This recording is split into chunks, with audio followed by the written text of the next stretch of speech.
Happy New Year, and you're leaning on the... Wait, is it too late to say Happy New Year, maybe?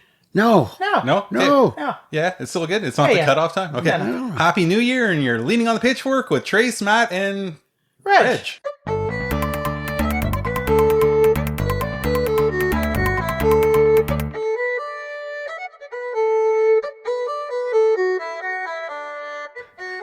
All right, yeah, Happy New Year. There we go. That's Our first podcast after the big celebration of the silly season called Christmas. Yeah, it's, I'm still recovering from that, I feel. Yeah. So. You can't be anywhere near it yet because you haven't got all your MasterCard bills in yet. That's true. That's true. They always say January and February is the worst months, right? Because of that. Yeah. You had a good Christmas, Reg? Yeah, it was excellent. Actually, it was. We had the grandkids. Now I got 3 grandchildren, 2 boys and a little granddaughter. She's 3.5, crowding 4, and they make the whole season. They make it worthwhile getting up Christmas morning and wrapping everything. My wife does all of the shopping. Thank God for Gail, because if we didn't have her, there wouldn't be any Christmas at our house. I can tell you right there. And I do the wrapping. Oh, and I'm damn good at it too, you know. I hate That's a wrapping. good skill to have. Yeah, exactly. And I don't mind it. I like doing it. And we fill stockings. Gail does all the stocking stuffers, and we get things like shaving creams and razor blades, and the kids get toothbrushes and toothpaste and soap and shampoos and body washes and stuff like that. So I'm not the only one that puts that in stockings as well, gosh, right? Okay. No. It's perfect. Nice. When I was a kid, we used to get apples and oranges and stuff like that. No lumps of coal, though, right? I never got a lump of coal. No, I never did. I was a great kid, actually. So before we go any further, let's introduce Reg Gamble. Reg is a little bit of an icon here in Almont. He was he's a friend to both the living and the deceased, as I like to say. Reg was a funeral director for how many years? I went into funeral service in 1969. And you retired about... I retired believe it or not, about 4 or 5 years ago, but I still go in occasionally. So there's the occasional person that says, well, because the old man is around, and would he come in? And Josh usually says, yes, I'm sure he'll come in if he's able to, and what have you, but you better be braced to the fact that he might fall asleep during your meeting or something. Because you were there for Jim Lowry's funeral and that. And so that's of course is Neil's. Yeah. Is Neil's father, and I know all the Lowrys very, very well. And even though you're a funeral director and you do this for a living, in a small community, you still have a lot of friends. Yeah. And when they have a death in their family, it's just something you want to go to, you want to be at, you think you should be at, to support those people who supported you when you needed support for different things. For sure. Jimmy was like that, and the Lowrys were all like that. Sandy and of course Neil and Bonnie, and they're and now that Neil's got 3 kids, and 2 of them at least right now are heavy into sports with the canoe clubs and doing very, very well, exceptionally well. And the other fellow, I think, is going to be an actor. There you go. So, and he's good, and he's got a beautiful voice. Oh, nice. Yeah, I need to hear him sing. Yeah. So I'll be honest with you. When Matt and I first talked about doing this, and then we thought, we have 3 people. Well, there'd just be 2 of us. So we decided 2, and then we thought, we'll have guests the odd time. You were the very first person I thought of. This is true. Yes. Yeah. You said... I said, we got to get Reg on. Reg's name right away. Because, you're a bit of a character. You're a well-loved character. That's nice to hear. and that you know how to talk, and you've got lots of stories and that. I'm sure there'll be a lot of people whose funeral I handled would be glad to see that their dad or mother was handled by a character.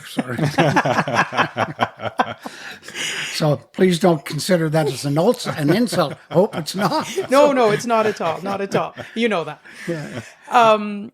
Anyways, so this is great. This will be fun. This is so when I called Reg and kind of informed him that he was going to do a podcast, I didn't really ask him. I just said you didn't know what a podcast was. Had no idea. And something that I thought peas came out of. So here he is. I'll take a picture. Yeah, we're thrilled to have you. This is I'm going to take a picture and I'll put it on our TikTok account. What's that? I agree. What is that? And that. But anyways, thank you, Reg, Thank you. for coming. This is great, and we appreciate it. And it's, believe me, an hour will go by quite fast. You'll be Hopefully. surprised how fast this will go by. Mm-hmm. How many pee breaks do I get? As many as you need. Anytime. Anytime. Don't forget you got the headphones on. Yeah. Just take them off, and you won't be mic'd. And remember, these microphones pick up a lot, so be quiet. Shut the door. Should we do shout-outs? Sure, yeah. Okay.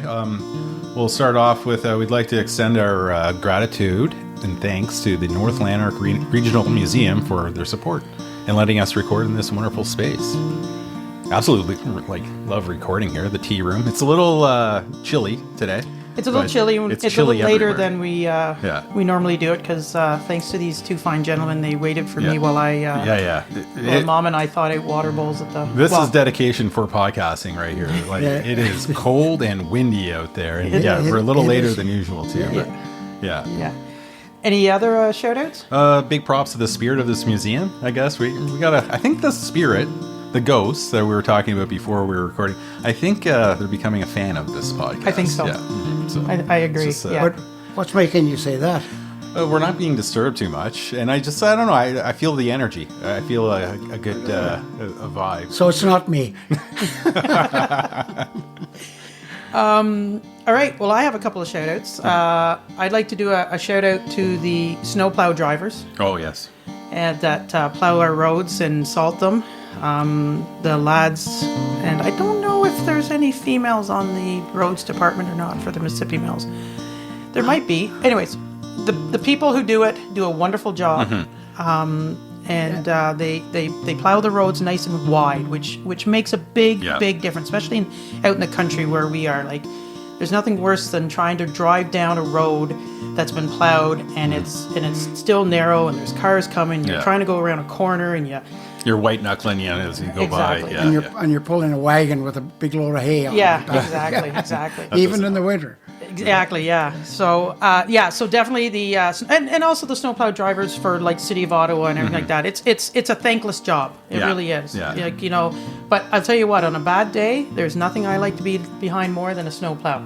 I'll never pass a snowplow. Never pass a snowplow. No one should. Nope. No. Well, I was taking Gail to the hospital for our second child, Jake, and Gail didn't tell me that she'd been in labor since noon, and we were headed into Ottawa in a snowstorm, of all things, and it was about 4:30 in the afternoon when she told me. And so I ended up behind 3 snowplows on the Queensway, trying to get to the Civic, trying to get to the Civic Hospital. So I wasn't too happy with them. I mean, they were doing the. I wouldn't have got there at all probably if they hadn't been sort of ahead of me. But they had no idea that I had a lady in labor behind me. The other one I'd like to do a shout out to is our fire department. They 2 days in a row they had 2 calls out, house fire in Pakenham, and then yesterday the one on Walter Bradley Road where the barn fire. They got the horses out, but unfortunately some chickens. The chickens, died. But always a shout out to our fire department. These are a bunch of people that volunteer their time. I mean, they get compensated to a point, but not enough, not near as much as they should, and they. They're at their other jobs when they get the calls, and I see them at the funeral home, and one of their lot or some member of the family of one of their crew or some member of their fire department who used to be and was long retired. They end up at the funeral home in a body, and they come out. They're all dressed in their uniforms, and they look pretty darn sharp. Oh, yeah. They look pretty impressive. They really impress me anyway. I think we're damn lucky that we've got the people we have got in our fire department too. I'm glad you said that, because same here. It needs to be said more often. Yeah. Well, actually, on our TikTok page, I posted a thing about the flashing, because that's how I always end our TikTok, is reminding people, if you're in the rural area Green flashing light. and you see a vehicle come up behind you or coming towards you with a green flashing light, pull over. And it's had like almost 700 views. So the fire department for sure they do a lot for this community besides just saving lives and fighting fires. Can you imagine being out tonight, pouring water or something, handling water and stuff? Crazy. So for sure. You got any shout outs? Do I? Yeah. Well, my wife, I have to say, not say my wife, I'm damn lucky that I married the woman I married. I can tell you that, or that she married me, and she said yes, because I wanted to feel her pulse, just to make sure she was still around. Gail is a retired nurse, right? Yeah, retired orthopedic nurse. Actually, she was one of the. I think there were only about 10 or 12 across Canada when she went ahead and got her orthopedic papers. I guess that's what you call it. She's a graduate of the Civic. Lifelong supporter, too, because there's no place like the Civic as far as she's concerned, although I was damn glad to be part of the Alma General Hospital. I tell you, if I had a shout-out, I'd have to say something really impressive about the hospital, or the Alma General, and the people who work in it, who work there during COVID, who put up with people like me as patients. That's not an easy guy to put up with, for sure. But so my wife leads me into the nursing field, and my grandchildren. So you have to stop, doing that sort of thing. Sound like some guy on the Academy Awards. Start playing the music. There we go. Yeah. All right, so there's our shout outs. Okay, well, thank you, Trace. Also, a shout out to Trace for getting us Tim Hortons. Yeah, they're a little late for Equator. Equator was closed. Yeah, that makes sense. Actually, I'd like to do a shout out to you too, because as I quickly just mentioned before, we're a little later doing this. It's like 7:30 now. That's fine. All right. The barn was frozen, and I went home to help my mom thaw out the barn. And we would finish the chores. That's well, we'll get more into that later, I think, right? How did you do that? What do you use? Hot water. Oh. So no hair dryers? Yeah, that's what I was saying. No, well, you could, but then you have to have the cord and everything, and the hot water runs. But mom had the water bowls thawed out, but the back is still frozen. But no, somebody was asking me one time, like, do you use a propane? Like, we don't use any torch. Like, that's just asking. I was wondering, That's asking for trouble. No. Okay. No. Lastly, we'd just like to thank our good listeners for tuning in. Without you, there would be no podcast. So there you go. Here we are. Yeah. So this is our 7th? I believe it's our 7th. It's hard to believe. A lot of people told us they really liked the last one. Yeah, the best, that's good. Yeah. I think it was thank because you for tuning into the podcast. I gave the shout out that you listened to our podcast while you're in the bathtub soaking. I think that's what made that podcast. I did. Because I had to know what the hell a podcast was. There you go. Yeah. So, last time we talked about. If somebody had a booger in their nose, would you tell them the fly was down and everything like that? Bad breath. Oh yeah, that's bad breath is a serious thing that's happening among people. Yeah, that's because of what they're eating, I guess. What they're eating. So, like, what do you do when you're talking to somebody and they have bad breath? Tell them. Yeah. Sure. Yeah, I would. Yeah, or say you don't mind if I back away from you a little bit before I keel over. So you don't even. And there's some wicked bad breaths out there. Yeah, you definitely. It's tough, especially if they're a close talker. Yeah, that's there is some bad breath. I've been accused from students that you're like, "Oh, your breath stinks." I'm like, "Well, I just had like 2 coffees. I can understand that." So do you think doing that and trying breathing under your hand and cupping it and then trying to smell it? Do you think that actually works? Do you think you actually get to smell your bad breath? I think you might. Yeah. Yeah, if it's bad enough. Well, it's certainly easier to do that than have somebody tell you. True. First of all, you have to have enough nerve to tell somebody they've got bad breath, and but I tell people, holy lifting, what did you eat for lunch, I think if you always have halitosis, right, you're not going to notice if it's bad or not, right? I knew somebody that had halitosis, and it was awful. Yeah, you're not going to know. So it's like one of those things. Like some people, they can't tell if their house smells, right? Because you're always living in it, right? True enough. Anyway. True enough. Yeah. All right. So if I ever have bad breath, you guys are going to tell me. That's good to know. Absolutely. All right. Yeah, I'll tell you. Yeah. What about me? Yeah. No, I have students that definitely tell me. So I think it's hilarious. You can do that with a, kind of a humorous way too, without saying, "Oh God, your breath stinks." Oh, geez.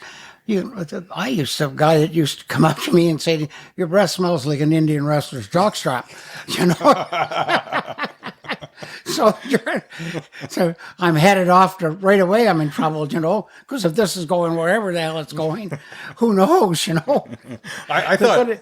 Anyway, most people are not they're from the States, and they'll have a hard time finding me to shoot me. So. Yeah. So sometimes even just offering a mint. Don't even say anything. You offer a mint. That's the best way of doing it, perhaps. But I don't know. Now you realize tomorrow everybody's going to come up and offer us mints at work. Perfect. I'll take them. I love mints. All right. So so bad breath. It's one of those things that's out there. It's like something stuck in people's teeth. Yeah. There's nothing worse than talking to somebody that got a big wad of lettuce or bread. The lettuce is the worst one. Yeah. There's a little sesame seed or poppy seed. Yeah. Mm-hmm. So what do you call that? Because if somebody has booger in their nose, you call it bat in the cave. Is there a word for? No, I don't know. I don't know. You want me to ask ChatGPT? Sure. So we asked ChatGPT, which is the AI. Actually, it's been acting weird lately. It's not the artificial insemination. It's the artificial intelligence. Sorry, I'm gonna have to. Just give me a sec here. Okay. So while Matt's doing that, teeth. Before a person's buried, okay, hold on. Do you take out their teeth, or do they go with them? No, go with them. Go with them? Yeah. Unless people ask for them to be donated or something. Would they donate dentures? Can't donate their teeth. Dentures are all made with you put impressions. That's true. Of a mouth. They're all made. Maybe somebody wants to keep. Well, I guess maybe George Washington might have. I'm reading an article on. I get a book called magazines called "The Life and Death of," and they'll give you the life and death of George Washington. I'm reading right now, and they'll talk. Elvis Presley just finished the Pope, and Lincoln. John Denver, people like that. So they talk about the life of that person in this magazine, and then they talk about how that person died, who handled the funeral, and how it all unfolded. What do you do with these magazines when you're done? That's great. I have them at home. And they're expensive to buy. They're producing this. I don't know if they make them anymore, actually, or if they do them anymore. And they're called The Life and Death of? Called The Life and Death of whoever. Yeah. Funerals of the Famous is what it's called. Okay. Yeah. All right. That'd be cool. Yeah, that would be. Yeah. So it's if you're in the funeral business, it's kind of interesting. Yeah. So where the hell was I? I was starting to talk. You started me off. About dentures. Oh, dentures. So whatever you have, pacemakers are the only things that you need to remove when somebody dies. Especially if they're cremated. because cremated. they can Yes, be only cremated. You can So- be buried with them. Yeah, so I learned about this because there's a funeral director that does a TikTok, and I follow him, and he has interesting facts all the time. And just the other day, he was talking about it because they can explode. That's right. Oh, yeah. And they get to a certain temperature. They have The I think lithium it's- batteries. Yes, that's right. Yeah, and they have plutonium in them. Because, some yeah, of them. more than just a pretty face and a fat ass. I know the odd thing. And that what happens with those things if you don't take them out. Anybody who's arranging a funeral, if a funeral director is going to ask them if they're going to be cremated, does your dad or your aunt or whatever do they have a pacemaker in? And they ask that question because they will explode on when they get when they come in contact with extreme heat. And so if you signed a certificate that said no, he doesn't have a pacemaker in, and he did, and it exploded, they would hold you responsible for the retort. That's the furnace, if you will, that they do the cremation in, and they're about $200,000, somewhere around those. So it's not a thing that you want to get stuck with. Mm-mm. And they also hold you responsible or liable for anybody who's operating the retort at the time that the explosion takes place. So it's a pretty important document, and if and we're charged with the responsibility of removing those and of asking that question, because if we don't ask that question, the ultimate responsibility comes back on us because we didn't do that, and so it's important. It's an important thing. Yeah. So I got so many questions asked. Has there ever been a time where they lied about not having a pacemaker? I don't know why they would. Yeah, There's no advantage to it. Yeah, or they didn't know, maybe. We have, we remove the pacemakers, and we keep them at home and at the funeral home in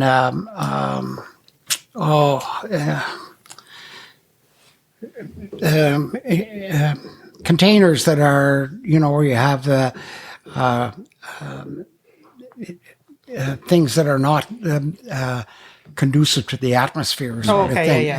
And so we end up shipping them back to the maker of the. Because can they be reused? No, not to my knowledge. Right? Anyway. Maybe the outside case can be, but by the time they disarmed it and the problem might have been damage done or whatever. Yeah. I was joking with my gram because my gram had a pacemaker and I take her into the hospital, and they the way they did the checkup was they put the clips on her chest and then they put it through the phone. I have one. I should be careful how you talk to me because I explode right here. So do they still do that? Do they Yeah. and they hooked up to the phones and then they can read it through the Really? phone line? No. Well, I think you can now, but I'm an old goat, so I maybe I have to wind mine up every once in a while. I don't know. Wait, but you just got yours how many years ago? I had 3 open heart surgeries, so let's see, it's probably about 6 or 7 years ago. Yeah, see, Graham's been gone. Yeah. Graham will be gone, I think, 9 years this July. I think it's been 9 years. Gosh, it's 9 years. And she had hers like way before that. Yeah. So anyway, and so mine, they just, I go into the pacemaker clinic and they just kind of throw a pad over my shoulder and they read it on a computer, and then they'll tell me, okay, we're going to speed it up, and they speed the thing up, make it go faster, and then they're going to slow it right down. We just always went to the Almont Hospital. Yeah, I think I can too, but I guess I've just gone into. You just want the outing. Well, I've always the Heart Institute's at the Civic, and my wife's usually driving. So there you go. We're going to go past the Almont Hospital. We're going to go straight to the Civic. Yeah, no. So and they test me. They've tested me at the Almont Hospital when I was a patient there, and they can do pretty much anything at the Almont Hospital. It's a great institution. Yeah, it is. Yeah. Yeah, So, for sure. and a guy like Ray Timmons needs to get a big pat on the back because he sat on the board with me, years and years ago, when we finally decided to hire him, and Ray was a go-getter. He knew, what doors to knock on and how to knock on them and how to get attention, and for us to have a lot of the things that we have in the Alma General Hospital right now are thanks to Ray. And one of them is the Rosamond Wing, and Fairview Manor was one of his entities. Him and John Cochran. Which wing is that? Sorry. The Fairview Manor is right now. If you went out at the back of the hospital, you'll find the big octagon room. That's part of the original Fairview Manor. Okay. So like a nursing home. Yeah. And then the new Fairview Manor is, it's kind of attached to it. They managed to make it all one hospital, one facility, which was really great. And I think Timmons started that thing and got it off the ground and rolling as well. So what it is and where it is right now is thanks in big part to Ray Timmons, and can't say that without including his wife and some of that, because when we were looking for doctors and what have you, there were many of them that got themselves wined and dined in the Timmons household, and that was June, making all kinds of meals and what have you, and so just goes to show you, if you have a desire and a thought, it all just starts with a thought. And that's right, and the brains to put it all together. Yeah, no, for sure. Yeah. Chat. Oh, yeah. Okay. All right. Yeah. So, okay. Hold on a sec. What were we going to ask now? I can't remember. I think I got it. Oh, hey, ChatGPT. What do you call it? Like the term or slang when someone has something stuck in their teeth? Reg just wondering. That's often called teeth lettuce. Oh. Teeth lettuce. Teeth what? Teeth lettuce. Teeth lettuce. Okay. All right. Let's see what else they here. Let me. That's often called teeth lettuce, or just saying you've got something in your teeth. No universal slang, though. So say whatever you want. So I like teeth lettuce. Teeth lettuce. You got some teeth lettuce. Yeah. There you go. Yeah. There you go. All right. Should we do balderdash? Sure. All right. So I Sounds kind of explained this to Reg while we were setting up. Yeah. So you can listen to the two words and the definitions, and then a little while later we'll come back, and you can decide which definition you think is the real one. You go first, Matt. Okay. The word would be gobbledygook. Gobbledygook. Okay. So the first definition: a secret 19th century surgical procedure where the tongues of convicted blasphemers were removed and replaced with molten lead to cleanse their sins. Okay. The second definition: gobbledygook. A mythical creature said to live inside vending machines, stealing your snacks and replacing them with disappointment. Okay. Gobbledygook. Third definition: a playful term for nonsense or meaningless language, often overly complicated or confusing. All right. All right. Interesting. Okay. My word is Nicodonia. Nicodonia. Feeling of excitement or pleasure that you feel from anticipating a future success. Nicodonia. An instrument used in plastic surgery to make one's nose pointier. Nicodonia. An ancient European word used to describe the unsettling feeling of having to pass gas. Okay. So, Well, that's interesting. I know what you call that in Glengarry County.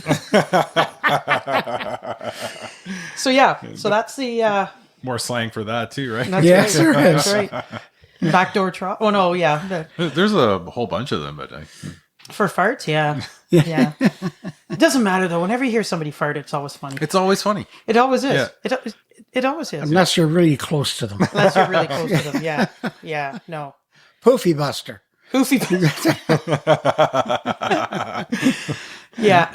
Yeah. No, it's, anyways. Orville Clemo used to call that, buddy, you got a hole in your muffler. Oh man, these are good ones. I got to write them down. Yeah. Yeah. But it's worse when you're trying to hold it. Yeah. Because you don't want it, and then you're trying to like let it just kind of squeak out little bit by little bit, and then it just kind of Yeah. Yeah. yeah, You're holding it for a long time. It's usually wet. yeah, yeah, exactly. That's when the air bubble goes up the crack. Oh yeah, that's right. Yeah. ChatGPT told us all about that. Yeah, Yes. exactly, exactly. Anyways, My mother used to call that if you wanted to have a bubble bath at night, she always fed you beans before you put you in the tub.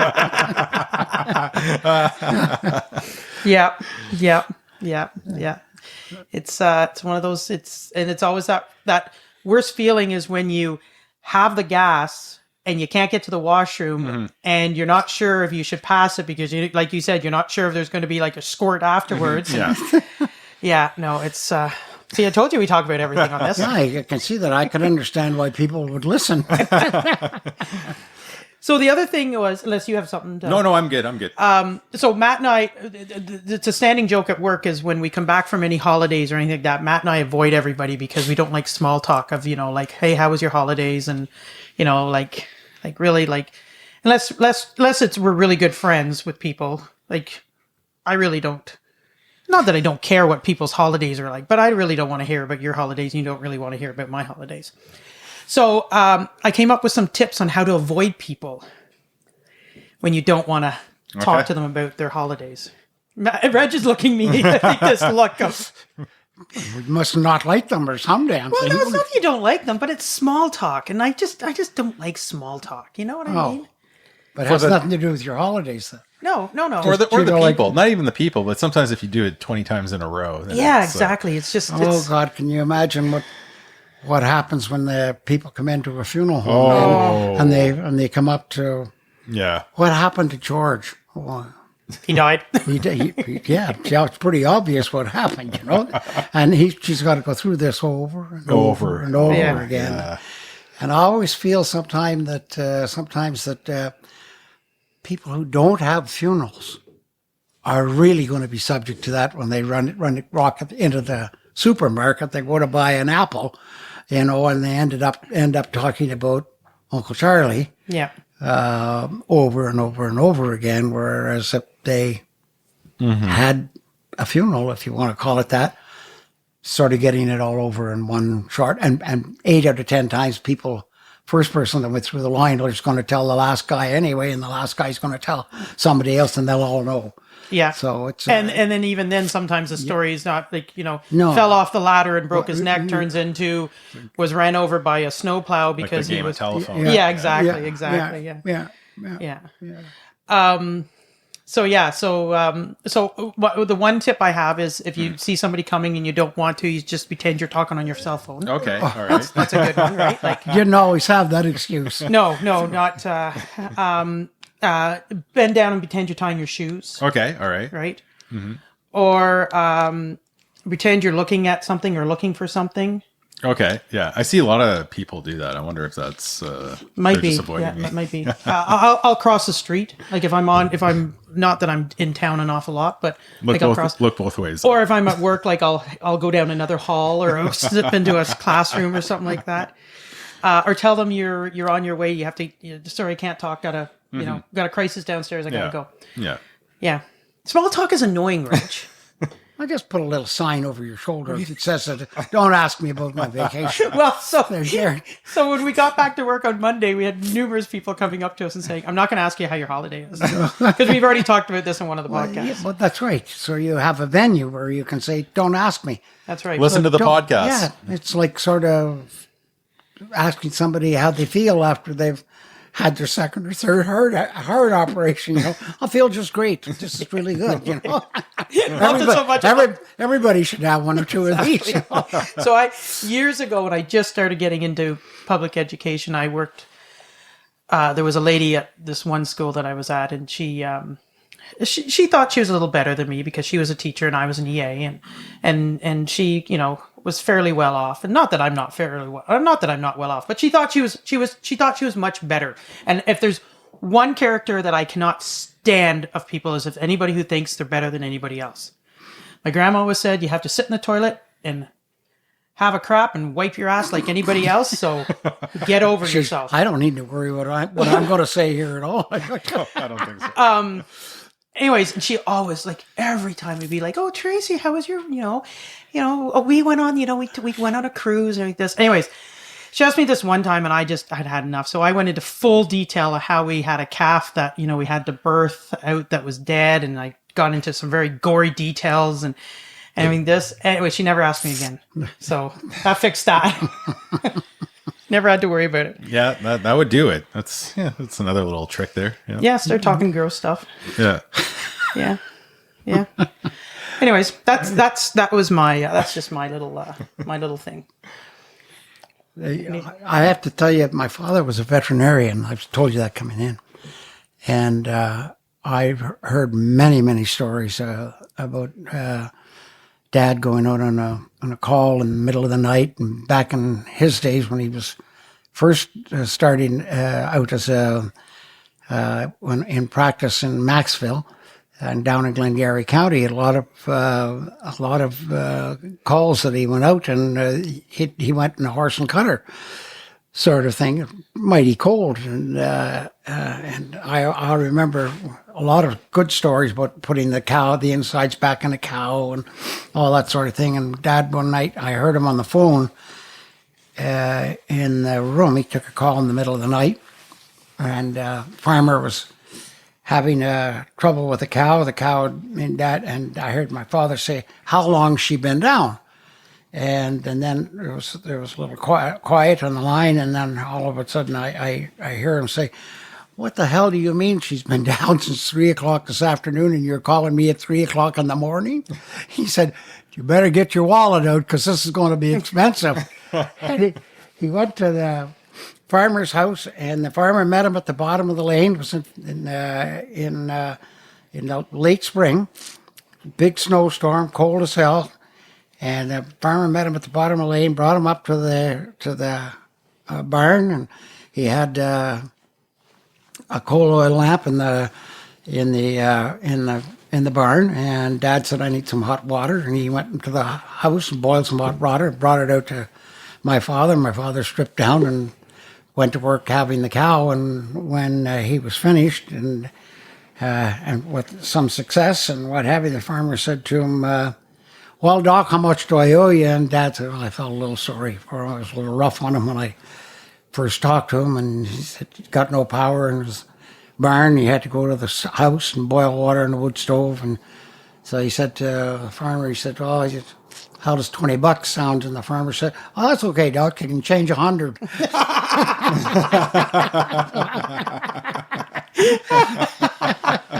So, yeah. So... Yeah, it sounds like something a farmer would do. Yeah, that sounds about right. Yeah, that's great. So how did you get into the undertaking business? Actually, it was an accident. I was going to St. Pat's College in Ottawa, and I was looking for a summer job, and the funeral director in Maxville, where I lived, had a plumbing and heating business, and he always hired 2 or 3 students during the summer because the St. Lawrence Seaway was going through Cornwall, and he had contracts in there, and he was paying $1.50 an hour. It was pretty good money back then. So I called him and I asked him and he was a good friend of my father, so that didn't hurt me at all either. So anyway, I called him and he took me in for an interview. I told him I was interested lied to him, told him I was interested in the funeral business, and thought maybe that if I worked in the plumbing and heating business, I might get a job in the funeral business and find out whether I liked it or not. And he hired me. And I was petrified then. I said, "What the hell am I going to do when the first funeral call comes in?" And it, of course it did. And I get into it and I liked it and I stayed. So just pretty much as simple as that. I bought the funeral home in 1973 when I was 28 years old. Oh, nice. So with nothing, no money at all. Thank goodness for my parents, and thank goodness for Mrs. Comba, because she took back a second mortgage, and they were pretty good to me, and I had a wife that worked all the time that we owned the funeral home and made very good money. And if it wasn't for her, we wouldn't be there. I mean, no question about it at all. And in the midst of that, she had 2 kids. So and it was a team venture. There's no question about that at all. So yeah. So what do you think over the years? Where do you think the biggest change has been? Well, cremation has been probably we're doing a lot more cremations than we ever did when I first went into funeral service. Yeah. Maybe if we did, 2 or 3 cremations in a year, that's all we do. And now we probably do half to 2/3 of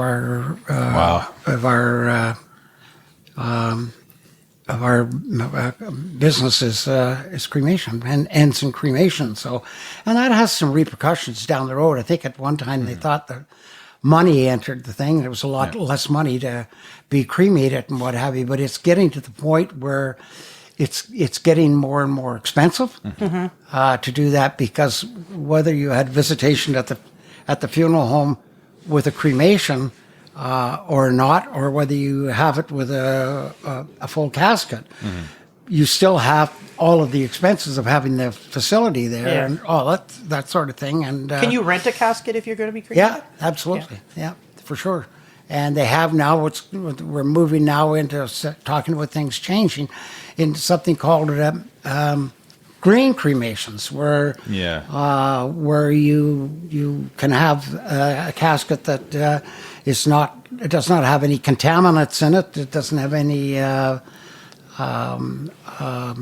carcinogenics in the building of it and what have you, in the glues and that sort of thing. And so we have a lot more of those than we used to carry at any one point in time. But yeah, absolutely, you can rent them, and you wouldn't know the difference between a rental casket and a solid mahogany. You wouldn't tell it unless I showed it to you. You wouldn't know what the difference was at all. You're going to be cremated? I always said that, but now for some reason I'm thinking I want a casket, but I always thought that was way more expensive than just being. And I always thought it was like the embalming process, where I don't know if that's a portion of it, all right. There's a portion of the expense, all right. Yeah. The other thing that happens with funerals where you don't want the embalming process, and you want direct cremations, is that you don't have the opportunity of, let's say part of your family lived in London or British Columbia or something, and they want to say goodbye to mother or dad. They don't have the opportunity to do that, because you can't keep especially in the summer, for obvious reasons, you can't keep an unembalmed body around for very long. No, yeah. How long can you? 24 hours is probably 24, safe. That's it, eh? Depending on how they died and where they died and how long they were dead before. Yeah. Before how they die is probably a big thing. Yeah. Like if they're in a nasty accident and you're dealing with, or they were dead for 2 or 3 days before. Beforehand, They've already the decomposition process has already started. Yeah. Are you going to be cremated? That's good. Yeah, I think I am. Yeah. I didn't think I ever was going to be, but yeah, I think I am. But I already have it bought. You get a special. I bought it while I could still get it wholesale. Yeah. Number one, and I bought it and put it on my credit card so I could get the travel points. So out of the thing. And it's sitting there. It's a nice piece of walnut. It's a nice piece of wood. Well, that's good. It's sitting in the room, and I've told the boys they better not put a scratch on it before the flame hits it, because I'll fire them. I don't have an awful lot of clout, but I still got a little bit. Like that. Yeah. Well, I'm sure I don't know. I've always thought about it because death has always fascinated me. It always has. And one thing I've always said that what I want to do when I retire is to me, nobody should ever die alone. No, I agree. And I've always said that I would like to volunteer and go in and sit with people. They have people who do that. I know. I'd love to. Yeah. I'd love to. Yeah. A lot of those are associated with the churches. Yeah. So yeah. In the mid 2000s, I binge watched the HBO show 6 Feet Under. I don't know if you've ever seen it. What is 6 Feet Under? It's a TV. It's a really good drama show on HBO. How the hell can you not know that? Not know what a podcast is and don't know what. But after I watch it, I was convinced. I'm like, I think I want to work in a funeral home. I've always wanted to. Yeah, I think. Hey, so does that show portray the biz? Is that the one with accurately? The brothers or the one? Yeah, okay, I know who you're talking the guy about. from Dexter's. Yeah, okay, I know. Yeah, yeah, and you're right. You first of all, you've got to want to help people when they're really having a tough time. And you know, if you lose a son or a daughter in a car accident, or through an unexpected death, sometimes it's just as a side track to COVID sort of thing, you have pneumonia or something like that, and then you contract COVID. On top of it, you're in big trouble, sort of thing, and you don't necessarily have to be an old person for that to happen, and and no father or mother should have to bury their child. Yeah. My grandma said it was the worst thing she ever had to do. Mm-hmm. It is a tough thing, and it's a tough thing for any. I don't think you'll find a funeral director anywhere that after he takes that first call sits back and says, "I wish to hell this would go away. I don't want to do this." And we're all like that. I don't want to do it either. But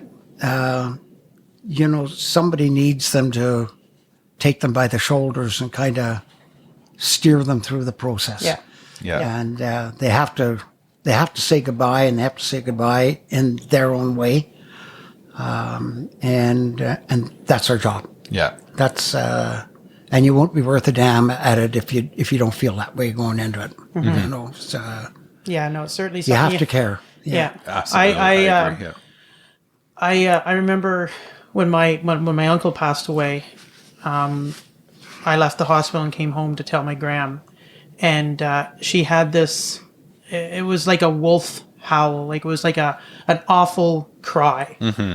And then when I worked at the group homes, a young lad who was there for a weekend for respite passed away, and his parents arrived, and when we told them, because we couldn't get hold of them. Mm-hmm. She had the same cry of sorrow, like exact same as my grandma's, exact same. Yeah, it's a tough road to walk. And Alan Barker once told me that he lost a son, and tragically, and he taught me one of the greatest lessons I ever learned. He taught me a lot of things, actually.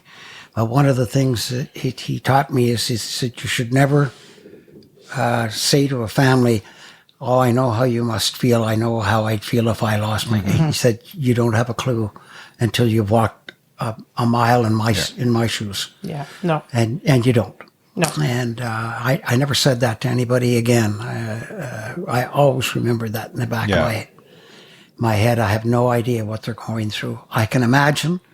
The only thing I could think that would be worse than that is a child gone missing and you never know what's wrong, like what's and you never find them. Yeah. No, my God, we get really morbid in this. Like we always end up talking about death. Yeah, no, it is true. But I find sometimes, like, speaking of like going to a wake or a funeral, and usually people say, "I'm so sorry" or "my condolences," and I feel. I don't know. I feel anxiety a little bit before, because I don't know what to say. I don't want to say the same thing everyone's saying, but then I also don't want to say something that I'll regret saying. It's hard. It's tricky. Yeah. And I think you're saying, I don't think there are any magical words to say to anybody when you're going through the process like that, other than, what goes a long way? A smile and a hug. Yeah. It goes a long, long way. It's true. And, Absolutely. they know. They know when that you're having a hard time, when you can't sort of say the words, they know you're having a hard time too. So yeah, no, for sure. And no man, it doesn't matter, it's another thing. The reason I think funerals are beneficial is that no man is an island. Nobody went through this life. They don't live till they're 80 years old or 100 years old or even 60 years old without having had some impact on somebody, on some people. And some people have a larger impact on communities than others, but everybody has somebody who cares. Yeah. And they need the right to say goodbye to your father, your mother, and what have you. But, and your children have friends and they care about their friends. Their father's dead and they want to come and see their friend, whose father is dead, and let them know that they're there. If they need them for anything, and they get an opportunity to do that at a funeral, where if funerals are sort of dispatched without any of sort of ceremony at all, they don't have that opportunity. Yeah, no, you need to say goodbye. They're denied that. So I would say though there is some etiquette though at a wake. Oh, there is. And one of the things is you don't stand and talk to somebody in the lineup for like 25 minutes. Yeah. See, I think in the bigger cities, the traditional wakes are slowly, and even with us, I think in small towns they're not as common as they used to be now. Usually it's a celebration. Sometimes it's celebration of life or whatever. It used to be like 2 nights. It used to be open casket all the time. Yeah. Open casket, yeah. And I'm seeing that sort of trend away. But I'm surprised how many kids, how many teenagers haven't been to a funeral. You're right. Like You're right, and this is one of the reasons, that they're not exposed to death in the same way. They don't have they don't have the opportunity to say goodbye to Grandpa. He died in the hospital, or he died in a nursing home, or something like that, and he's gone. Yeah, and and I've said that to a number of people. I had they're both dead now, so I won't give you names, but they both wanted to be dispatched with no ceremony, no anything, or anything like that. They didn't think that they were going to put they had two girls, and they didn't want to put them through the process of the funeral, and all that sort of thing. And I said, is this really what you want to do? And he said, yeah. And I said, can I ask you a question? I asked him the question first. And I said, so, Anne goes out to the store. This is his wife. Anne goes out to the store to buy a quart of milk or whatever sort of thing, and you never see her again. How do you feel about that? And he said, well, what do you mean? Oh, I said, she goes to the store. She has a massive heart attack in the store. She dies. Then the instructions you're giving me is take her out, have her cremated right away and everything. You never see her again. You have a daughter that's living in the States. And she used to babysit for us. So I said, when was the last time you saw her? And he said, at Christmas. So I said, how do you feel if you never see her again? Right now. And he said, well, I don't know. I never thought about that. Well, I said, think about her, because that's what you're telling me to do.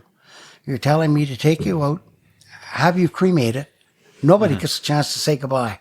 Nobody has the last chance to see Dad, to say goodbye, or anything of that nature. You're gone. Yeah, no, it is. It's a death is a fascinating thing. It really is. I was joked with my gram that I wanted everybody to get an envelope, and first of all, I was told by Graham that I wanted to be taken out to the song of "The Devil Went Down to Georgia." Yeah, you have a couple of funny requests. Okay, go on. Which she'd get really bad at me about, everybody got an envelope, and they opened it up, and it'd say, "Crack a joke, have a smoke, thanks for coming." But I always tell my friends, like I've told you this, that if something ever happens to me, the day of my funeral, after it's all over with, you guys got to go out and you got to get a dead end, wrong way, and no exit signs, and stick them on my grave. And when I was a kid, I made my mom promise me that if something happened to me, I wouldn't be buried in a dress. and that she would stand at the foot of my casket, and I'd have a nice big flower on me, and then she would hold it, and when people came to pay respect, she'd press it, and a little bottle of water would squirt out at them. Was it you that showed me the video of the guy who pre-recorded Oh, himself yeah, trapped? Yeah. What? Oh, there's a video of over in Ireland. I think the nephew was the only one who was in on it. Yeah. And so this gentleman, he knew he was dying, I'm assuming. Anyways, he recorded himself. And it shows, so the nephew's recording on this phone, they're all around the grave. And all of a sudden you hear like, hello up there. Hello, is anybody there? And everybody's kind of like, I think that's great. I think it's perfect. It is good. Oh, I wish we... I had a buddy, talking about that, I had a buddy that we had a cottage on the Ottawa River just before I moved to Almont. And we couldn't afford to put plumbing into the cottage, so we had outdoor poopers. So we had a big party at the cottage one weekend, and Porky, this friend of mine, recorded. Back in those days, it was a cassette, and he put a little speaker in the bathroom underneath the hole. Yeah. One of the girls went in to use the bathroom, and he flipped on the switches and he said, Hey, I'm painting down here. so I hear the story. I've heard that story before. It's a great place to be painting. Oh my gosh.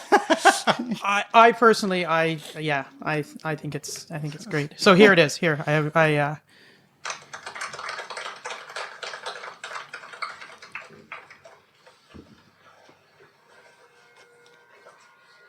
so you hear the bagpipes playing. Wonderful music. Oh, yes. I was fast forwarded In Ireland, the bagpipes. Let me out! Hello? Let me out! Oops. We get the idea, though. That's hilarious.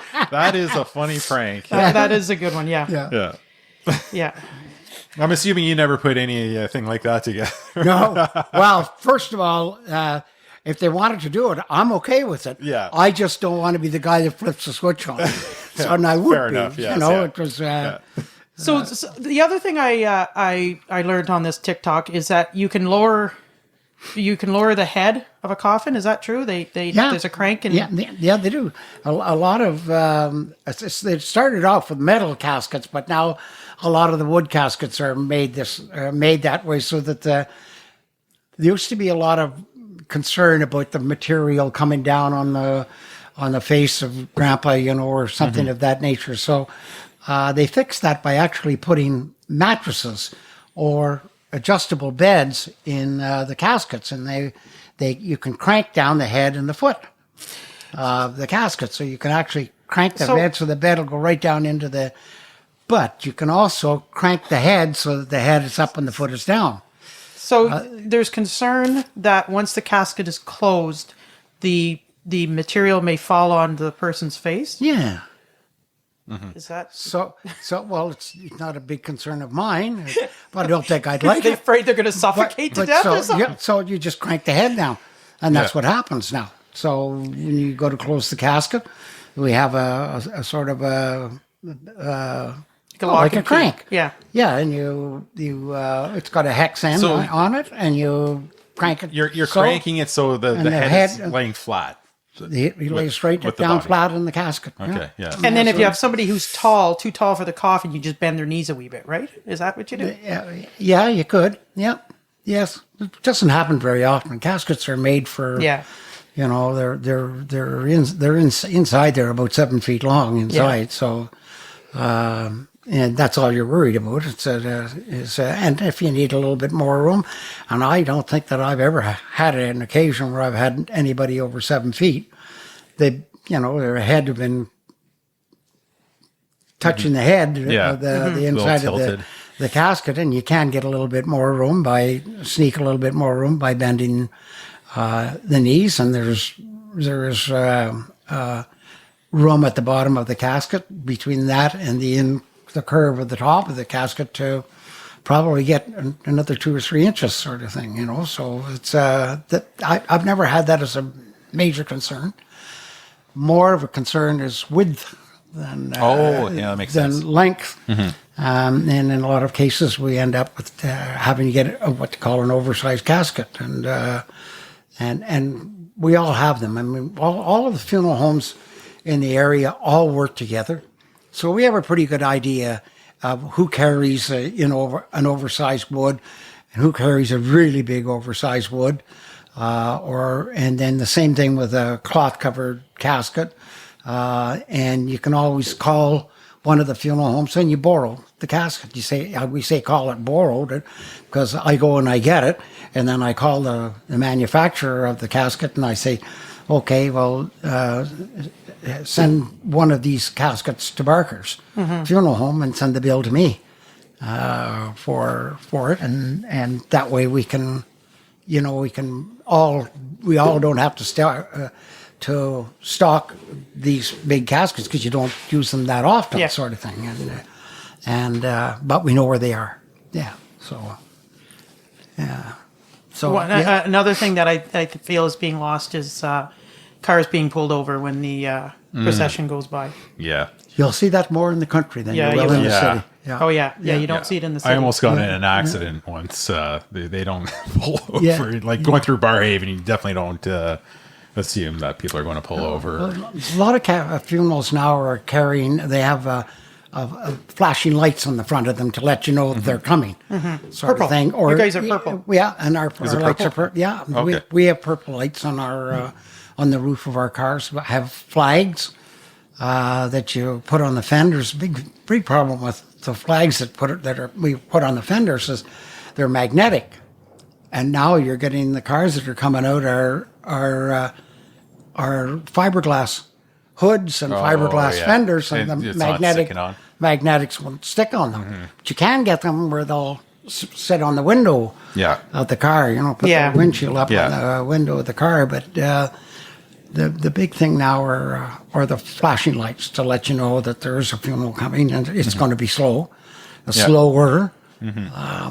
We tried when we're on things like the Queensway or 400 highways and what have you. We try very hard to travel at highway speeds, so you don't cause anything that's going to be dangerous. Sort of Hear thing. that wind? Yeah, the wind is wild. Is that the wind? Yeah.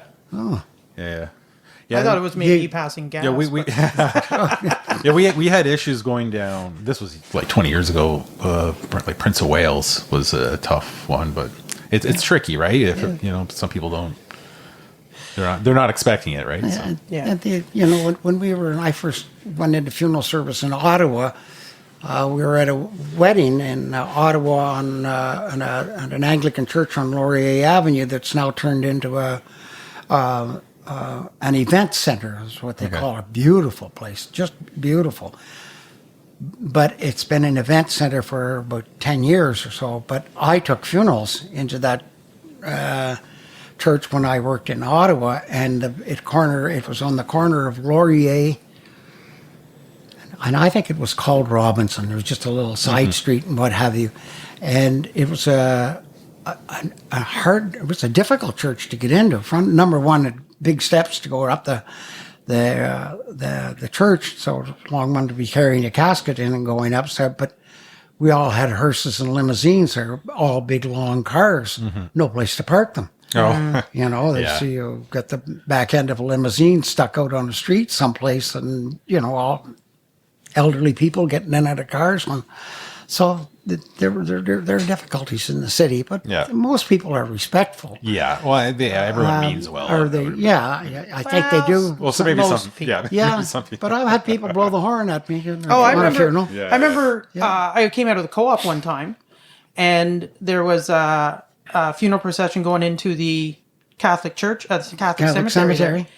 And I pulled over, and this car came flying by and just like flew by, and the cop Yeah. was there. Yeah. Anyways, he took off. So myself and the another gentleman who was in front of me got out and kind of helped direct the traffic a wee bit. But like, you know, you knew cars were. Yeah, and it's true. I mean, they and a lot of times, and you know, regarding those people that they don't know it's a funeral till they're right on it, and then it's too late, and you know but they should know something's going on Yeah, they because should. everybody's pulling over. There Exactly. has to be Exactly. a reason for Yeah, it. Yeah. exactly. Yeah. Exactly. It's like, Piece it together. Yeah. well, it's like I was going through town the other day, and there was a call, and somebody was coming from Tim Hortons trying to turn onto Spring Street.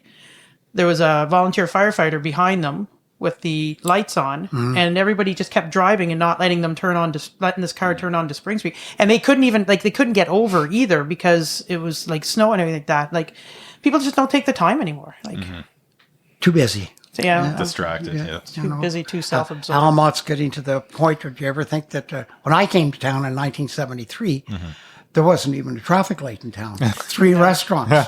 Well, look at when Tim Hortons came, how much Yeah. that caused and everything. Oh, Anyways, I believe it. Yeah. Yeah. yeah. So There was something else I wanted to ask you, and I can't remember what it was now. that's old age. I know. I know. It'll get worse. I know. Oh, trust me, I know. Yeah. Anyways, I can't remember. But should we do? Balderdash? Balderdash? All right, may as well. Okay. All right, you go first. Okay, so my word is gobbledygook. I'm thinking I'm saying that right. I'm not too sure. So the definitions: secret 19th century surgical procedure where the tongues of convicted blasphemers were removed and replaced with molten lead to cleanse their sins. Gobbledygook. A mythical creature said to live inside vending machines, stealing your snacks and replacing them with disappointment. All right. And the last definition, gobbledygook, a playful term for nonsense or meaningless language, often overly complicated or confusing. Which one? I really want to say the one about the tongue, but I'm thinking that medieval they couldn't cut a tongue and cause it to let it because they'd probably die. But Okay. I'm going to go with the last one. Okay. So will I. All right. That's the correct term. I think I've never fooled anyone yet. That's like, you can't even try to do that. God, That's impressive. I hate to think I came away from this thing feeling brilliant. Okay. I've yet to do it. Yeah. I don't think I've. Yeah. Anyway. No, but that's okay. Nicodonia. Okay. Feeling of excitement or pleasure that you feel from anticipating a future success. Nicodonia, an instrument used in plastic surgery to make one's nose more pointy. Nicodonia, an ancient European word used to describe the unsettling feeling of having to pass gas. I'm going to have to go with the first one on that one. Me too. It is. Oh, okay. All right. Okay. Yeah, I don't know why you do this. This is a fairly easy thing. I would have been inclined to say, what about Slekovich? What's that? Slekovich? Yeah. It's a word I tried to teach my my granddaughter, and her mother won't let her use it because she thinks it's swearing. And that's because my granddaughter doesn't pronounce the last bit of Slekovich the right way. She's got a B where it's not supposed to be. So what is the word mean? Slekovich? Yeah. It's a doughhead. A doughhead? Like a doughhead, like you're a doughhead. Like somebody who's not. Slykovich. Yeah, it's not exactly playing with a full deck sort of thing, It's, I call people doughheads all the time. yeah, so do I. I could call the grandchildren doughhead, and they call me that now. So yeah, Yeah. No, or dum dum. It's another Dum-dum. word. Yeah, Dum-dum. that's a good word. Yeah. So yeah. Or it's like bukaka. That's a good one. I like that. Yeah. Bukaka. That's that comes from an old movie, Love at First Bite. It's an old comedy, Dracula kind of, and the butler has his tongue was cut out or he lost his tongue or whatever. So whenever he goes to say bull, he says bullcaca. So I've since I've been a kid. Yeah, Oh, yeah, you say it all the time. I know. Yeah, that's like your catchphrase. You need a T-shirt that says that. I know. Yeah, I need a T-shirt that says a lot of things. a lot of things. Anyways, that's okay. That's okay. So the wind. Yeah, it's windy. Actually, I'm sitting in here and I can see through the door. I can see the snow going by, whatever it is. It's going. I'm waiting for the roof of this tea room to just go flying off. I'm concerned that we might have to stay here for the night. Well, That would make for a very long podcast. yeah, exactly. It'd be easy. We could do like a all nighter one. That'd be fun. Are you in Am I in? for doing an all nighter? No. Not tonight, but some night. No. Oh, come on, it'd be fun. We could do a paranormal one. Oh, yeah, maybe down the road, like with that. What do you call a pair? Where you get all these words? Paranormal. It's like spirits. It's like you were starting to tell us how the funeral home is haunted. I didn't. I told you that, but I said it sounds like it by times because of the upstairs. I see. There's five floors in that funeral home, counting the basement. I remember when I was a kid, I did etiquette for the 80s, and one of the things was going to the funeral home, and you were telling us how there was secret doors and There are. and behind the fireplace, you found something behind the fireplace. And that's true. You go into the fireplace, into what we call the fire. We just totally renovated the funeral home, redecorated it, and what have you. And we had Sarah Gray, who's our aftercare girl, and is also very, very good when it comes to sort of decorating. She has that touch. Mm-hmm. And the other gal was a licensed funeral director. Her name was Tina Walsh. And she was, for a while, was a real estate agent, and so Sarah, actually, and they have excellent ideas in terms of how things should look, and what have you. So we turned them loose on the funeral home, and we've got exposed oak floors now, and and some of the, and one of the things that we did was redid the room where the fireplace is, and in the fireplace room above the fireplace, right at the very top, is a lion's head, carved lion's head, right in the oak. It's made of oak, and I was up there one day with nothing to do, and decided I was going to dust everything from the top to the bottom and put that, what do you call that? Oily wax. Murphy oil? Yes, Murphy oil. Yes, yeah. And ended up going around this lion, and God, it moved. Oh my God! And I was on a ladder at the time, and I was a little nervous, but at the time, so I fooled around with it, and then I actually took it out, and there was a space in behind with all carved in brick, and I thought when it was coming out, listen, I'm going to find a pile of money behind, and I needed it. A map to treasure there or was something. Nothing in there but dust. But it's there. So, and then if you go upstairs onto onto what would be the fourth floor, Yep. the roofs are the ceiling. The roof is a mansard roof, so the inside of the mansard roof is straight up and down, and then there's the mansard part of the roof going on the outside, and in between is the space. So you could actually, if the walls weren't there between the various rooms, and there's 4 bedrooms up there, and there's 3 bedrooms and a bathroom up there, you could walk right around the building. But they're divided off, and so when we were renovating, I cut a hole in one of those little. No, in 2 of the bedrooms, and I made caves For the kids. in there for the kids, and it was a hard thing to do because you couldn't get them out of the damn thing. If I wanted to give them a swat in the bum, and they needed it a lot of times, they'd go in there and hide, and so then anyway. But it was kind of a neat old building that way. So I found an old rifle in there. I remember you telling me that. Yeah. Wow. There's an old army rifle, and so it was. Guess it maybe a Lee Enfield, weighed a ton. I cannot imagine having run through the war. Now, one of the combas had a member of their family who fought in the First World War, and I suspect that's where the gun came from. What have you? But yeah. weighed a ton. So, Oh, I bet. Yeah, yeah. That's amazing. John Jay yeah. always told me that like when he was younger, he can remember that grave robbing was a big problem at the old kirk. Was it? Yeah, Well- there's my phone. Yeah, Was I? Oh, that was just my phone vibrating. that's the pipe broke. Exactly. Yeah. He said it was a bit of a problem. Well, I never experienced anything like that. Some of them they'd have a hard time with that now because a lot of the graves are lined in concrete vaults now. Yeah. Oh, yeah. okay.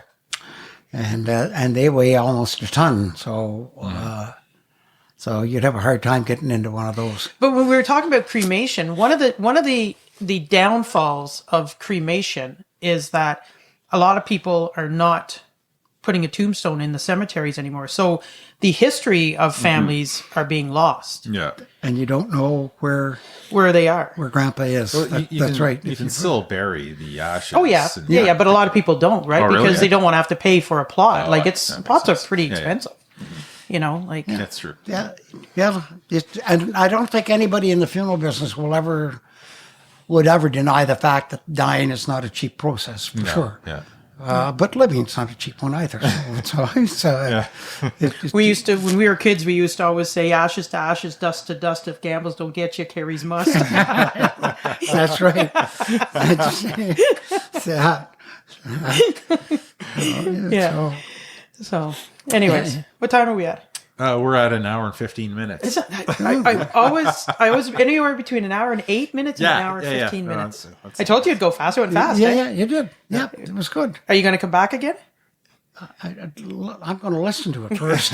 In the bathtub. And if my wife and kids will probably, and they'll make the decision. It's been great having you on, honestly. This has it's been good being here. It was fantastic. kind of a treat. I can't believe it's an hour and Yeah. 15 minutes, but then You're always up for a good laugh, Reg. That's for sure. I remember back a few years. I think this was now we say pre-COVID or after COVID. I think it was pre-COVID. I don't know if you remember, but I think it was the Strawberry Social up at the old Union Hall, and we were up there one day, and you walked in, and I said in a rather, because it's usually an older crowd that's there, and I said in a rather kind of loud voice as Reg walked in, I said, "Oh, you here scouting out potential customers?" it's not like you to be loud. Oh, no, definitely not.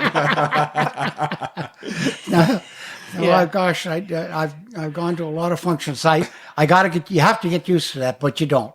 You know, you're like, no matter where you go, everybody doesn't know you as Reg Gamble. They know you as the local funeral director. So, that's not a great handle to walk But around. you don't look with. like a There's been a couple of people who have been in the funeral business in Almont, and they look like They've been in the funeral Yeah, business. they look like They fit the part. you're staring. Oh yeah. I'm not going to mention any names, but I'm sure you know who I'm talking about. You don't know Matt, but Reg does.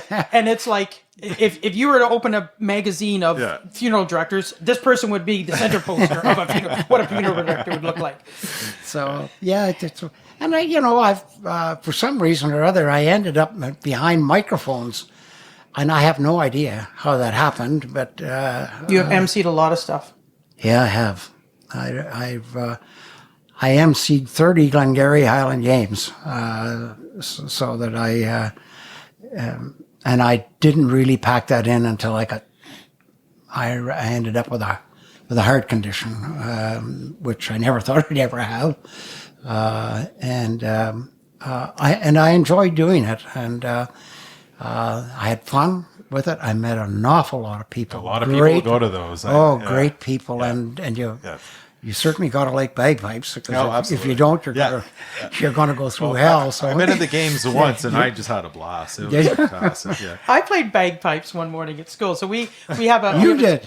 I didn't No. play them, no. But we have a screen, and I always hook up a computer and in the resource room, and we play videos of like live cams of it's like there's a watering hole over in Africa. So you can get to see zebras, and then there's the polar bears and all that. And so lately we've been playing music. and just nice soft music, like classical music, whatever, just to play while the kids are. And the kids actually Almost like elevator music. yeah. Or we'll do like classical music to pop songs. Yeah, yeah. So one morning I decided I'm going to do the bagpipes. Matt kiboshed that. You know what? Like, I love the bagpipes, but after, I don't know, 25 minutes of the bagpipes, I'm like, okay, let's just take a little break. You know, we can, Unless you played competitively, like I played competitively with the Royal Canadian Air Force pipe band for a number of years, and that was a grade 1 pipe band. Oh, yeah. We never won the North American Pipe Band Championships, but we placed second one year. Nice. Good for you. And so you Played the bagpipes. I didn't think you'd have enough wind for that. drums. Oh, okay. You should. I should be saying that to you. So no, I played drums. Okay. So yeah, and I wanted to play the pipes, but I was too lazy to practice. It's very difficult. It's very difficult. Yeah, they are difficult. They're a cantankerous damned instrument to play for sure. Yeah. So, and those people who play them really well Yeah. are masters at it, and they've been doing it a long time. And I've been to the World Pipe Band Championships twice now. I think twice. Yeah, twice. I was held in Scotland. Yeah, in Glasgow. On Glasgow and the Green. And Gail and I went one year, and Alan Sheffield and I went one year. And you behaved. We went to listen to music, and that's where the music is. Oh, yeah. 200 and some odd pipe bands, and the grade 1 championships are like nothing else you've ever heard. You know, they're Well, I don't know anybody who can keep a dry eye when they get the bagpipes doing Amazing Grace. Oh, yeah. I know. And you know that most pipe bands hate it. Most pipe bands, most pipers hate the song. They don't like playing it at all. Why? Don't like it. Everybody calls it. There's a name for it. Pipers call it not Amazing Grace. They amusing gore or something like that. They have a name for it. They don't like it. Really, eh? No, there's so many other good laments Yeah. that you could play. Really good laments. But that's the one everyone wants. That's the one they want. Yeah. And believe it or not, that I'm not sure whether it was the Beatles or one of the rock groups made it a classic for whatever reason. Another one is the Mull of Kintyre, which the Beatles made a hit out of. But there are great pieces of Going Home is another great Scottish piece, Lament, and their Highland Cathedral. Isn't that? I don't know whether we're going to get home tonight. The snowplow comes by here. It's going to be. It is supposed to snow a bit during the night, so Yeah. it's got to warm up because it won't snow if it's really cold. Tomorrow, I put my garbage out the night before, usually, so I don't have to get up good and early in the morning to put it up, and I'll go home and it'll be all over the damn place. Yeah. So. Well, Especially I'll the drop blue you off at the end of the driveway so you can pick it up. No, we'll pick it up in the spring. There you go. There you go. So- Well, any Thank other you. words of advice? Thank you. No, keep your powder dry. Keep your powder dry? Yeah, you never heard that? No, I've never heard that. Oh, What does that mean? well, if you've never been out in the war in the fields and what have you, where you used to shoot with muskets, where they used to say keep your powder dry because it's not going to ignite and never fire the. There you go. I like that So- one. We should That's- start you using know, that one. I got to tell you, there you go is got to be one of your favorite sayings because you say it 100 times. That's one of the things I noticed. And there you go. you sound like Trudeau. Hallelujah. The Lord works in mysterious ways. Gosh, I hope not. Well, it's been fantastic having you on here. Thank you That so was much. kind of fun. Yeah. I hope Now, you- when did you just recorded this? Yeah, we just recorded this. Oh. I'm about to stop it. So I can listen to it in the tub. Yeah, it'll be up later tonight or tomorrow. Yeah. I'll head home. I won't and- be listening to it tonight. No. No. All right. Okay. Too late for a bathroom. All right. Anything else, Trace? No, just as I always say, if you're in the rural area and you see a if you see a vehicle coming towards you with a flashing green light, pull over. It's a firefighter, possibly. Blue light, flashing blue light, same thing. Yeah. Yeah, get over and let the plow by. Yeah. But always pull over for a flashing green light in a vehicle. It's a firefighter going to possibly save someone's house that you know, or to a serious accident. So bless them. They do wonderful things. Okay. All right. Well, thanks for Thanks, tuning in. Reg. All right. We Thank you. appreciate it. Thank you, Reg. My pleasure. All right. My pleasure. Okay.